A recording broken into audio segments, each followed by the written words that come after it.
નમસ્કાર મારા વાલા વિદ્યાર્થી મિત્રો, સ્વાગત છે તમારું। આજે મિત્રો વાત કરવાના છીએ ધોરણ 3માં પર્યાવરણ વિષયની આપણી દ્વિતીય વાર્ષિક પરીક્ષા જે મિત્રો તારીખ 6/4/2024 ને શનિવારના રોજ જે પેપર આવવાનું છે તે મિત્રો તમારું કુલ 40 ગુણનું પેપર હશે અને 2 કલાકની અંદર આ પેપર પૂર્ણ કરવાનું છે। તો ચાલો વિદ્યાર્થી મિત્રો આપણે વિડીયોની શરૂઆત કરીએ। તેના પહેલાં તમે ખાસ કરીને ચેનલમાં નવા છો તો મારા વાલા વિદ્યાર્થી મિત્રો ચેનલને અવશ્ય સબસ્ક્રાઇબ કરી વિડીયોને લાઇક અને શેર કરવાનું ન ભૂલતા, જેથી કરી અમે તમારા સુધી ધોરણ 3ના તમામ વિષયોના પ્રશ્નપત્રનું સોલ્યુશન છે એ તમારા સુધી મોકલી શકીએ। સૌપ્રથમ મિત્રો અહીંયા પ્રશ્ન નંબર 1 આપેલો છે। અહીંયા તમને વિકલ્પ સ્વરૂપે યોગ્ય પસંદ કરી મિત્રો અહીંયા જે બોક્સ આપેલું છે તેમાં અ બ ક ડ મિત્રો લખવાના છે। પહેલો પ્રશ્ન છે, ઘરમાં આવેલો રસોઈ બનાવવાનો ભાગ તો એને શું કહેવાય? તેને આપણે રસોડું કહીએ છીએ। તો રસોડું છે બ ક્રમ પર આપેલું છે, એટલે આપણે અહીંયા જે બોક્સ છે તેમાં આપણે શું લખીશું? બ લખીશું। બીજું, મોટા ભાગે ખીચડી બનાવવા માટેની જરૂરી અનાજ તો મોટા ભાગે મિત્રો આપણે ખીચડી બનાવતા હોય તો તેમાં ચોખાનો ઉપયોગ કરીએ છીએ। તો ચોખામાં મિત્રો ક આપેલું છે એટલે આપણે ક લખીશું। ત્રીજું, કયા વાસણમાં બનાવેલી વાનગી ખૂબ સ્વાદિષ્ટ હોય છે? તો મિત્રો આપણે જો માટીના વાસણમાં બનાવીએ તો એ વાનગી બહુ સ્વાદિષ્ટ લાગે છે। તો અહીંયા ઓપ્શન આવશે ક। 4, નીચેનામાંથી કયું વાહન 3 પૈડાવાળું છે? તો આપણને ખબર છે કે 3 પૈડા હોય તો તે રિક્ષાને હોય છે। રિક્ષા છે તે ડમાં આપેલું છે। હવે આગળ વાત કરવાના છીએ પ્રશ્ન 1ની અંદર ખરા ખોટા છે મિત્રો। અહીંયા પ્રશ્ન 2 છે તમારો, જો ખોટું હોય તે ચેકી નાખવાનું છે, સાચું વિધાન ફરીથી લખવાનું છે। આપણે પાણીનો બગાડ વધારે કે ઓછો કરવો જોઈએ? તો મિત્રો ઓછો કરવો જોઈએ। તો વધારે છે ખોટું છે તો એને ચેકી દેવાનું। બીજું, વરસાદની ઋતુમાં આપણે છત્રી કે ટોપીનો ઉપયોગ કરીએ? તો વરસાદ હોય તો આપણે છત્રીનો ઉપયોગ કરીએ, ટોપી છે એને ચેકી દેવાનું। ત્રીજું, ટપાલ પેટીનો રંગ કાળો કે લાલ હોય? તો લાલ હોય, કાળો ચેકી દેવાનો। ચોથું, મફલર ને સ્વેટર ઊન કે રૂમાંથી બનાવવામાં આવે છે? તો એ મિત્રો ઊનમાંથી બને, રૂ છે એને ચેકી દેવાનું છે।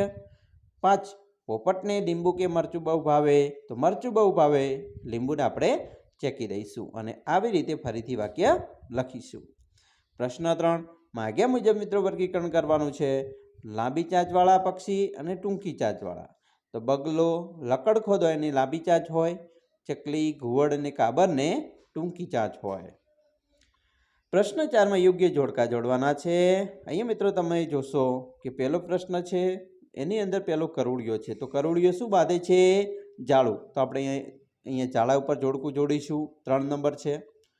પછી ઉંદર, તો ઉંદર શામાં રહે? દરમાં, તો 4 નંબર આવે। પછી વાંદરો છે, તો વાંદરો શાના પર રહે છે? ઝાડ પર, તો આપણે ઝાડ પર લખીશું 5 નંબર। માછલી પાણીમાં, તો 2 નંબર ઉપર પાણી આપેલું છે તો પાણી લખીશું। અને છેલ્લે મિત્રો ચકલી છે, તો ચકલી ક્યાં રહે?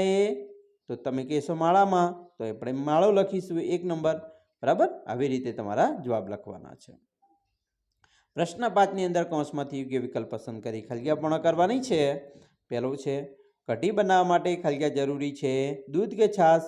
મિત્રો દૂધની ના જરૂર પડે, છાશની પડે, તો છાશ લખીશું। બીજું, સોય અને કાતરનો ઉપયોગ કોણ કરે? દરજી કરે છે। ત્રીજું, શાકભાજી વેચનારને શું કહેવાય? કાચીઓ કહે છે। ચોથું, માટીના ઘડામાં પાણી કેવું રહે છે? ઠંડુ રહે છે। પાંચમું, ખલિયા રમવા માટે મેદાનની જરૂર નથી? કેરમ રમવા માટે આપણે મેદાનની જરૂર નથી પડતી। વિધાન ખરા ખોટા છે। પહેલું છે, આસોપાલવનું પાન ગોળ હોય છે? મિત્રો ગોળ ના હોય, બરાબર? એ લંબચોરસ જેવું હોય છે, શંકુ આકારનું। નીલગિરીનું પાન લીસું હોય છે? તો બરાબર છે, સાચું છે। ત્રીજું, લાપસી ઘઉંમાંથી બને છે? તો લાપસી પણ ઘઉંમાંથી બને, એ પણ સાચું છે। ચોથું, દુઃખમાં લોકો નિરાશ થાય છે? તો આ વિધાન કેવું છે? સાચું। બ્રેલ લિપિ 6 બિંદુઓની બનેલી છે? તો આ વિધાન પણ સાચું છે। પ્રશ્ન 7 છે, નીચેના પ્રશ્નોના જવાબ આપવાના છે।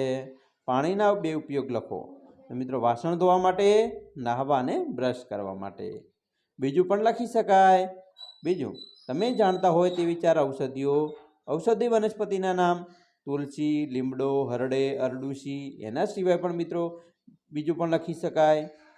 ત્રીજું, જો વરસાદ ન પડે તો શું થાય? જો મિત્રો વરસાદ ન પડે તો ખેડૂતો ખેતરમાં અનાજ ઉગાડી ન શકે અને લોકોને અનાજની તંગી સહન કરવી પડે અને દુષ્કાળ પડે. બરાબર. ચોથું, જેમાંથી તેલ નીકળતું હોય તેવા 4 બીજ, તો એ સોયાબીન, એરંડા, કપાસ, તલ. બરાબર. આના સિવાય મગફળી પણ આવે. પાંચમું, ચોખામાંથી બનતી 4 વાનગીઓના નામ, તો ભાત, ખીચડી, પાપડ, સારેવડા. બરાબર. આના સિવાય પણ બીજું ઘણું બધું બને છે મિત્રો, પાપડી બને. તો આવી રીતે તમારે પ્રશ્નપત્ર મિત્રો લખવાનું છે. આશા રાખીએ છીએ તમને આપણો વિડીયો ખૂબ જ ગમ્યો હશે, અને વિડીયો ગમ્યો હોય તો લાઈક, શેર અને સબસ્ક્રાઈબ કરવાનું પણ ન ભૂલતા.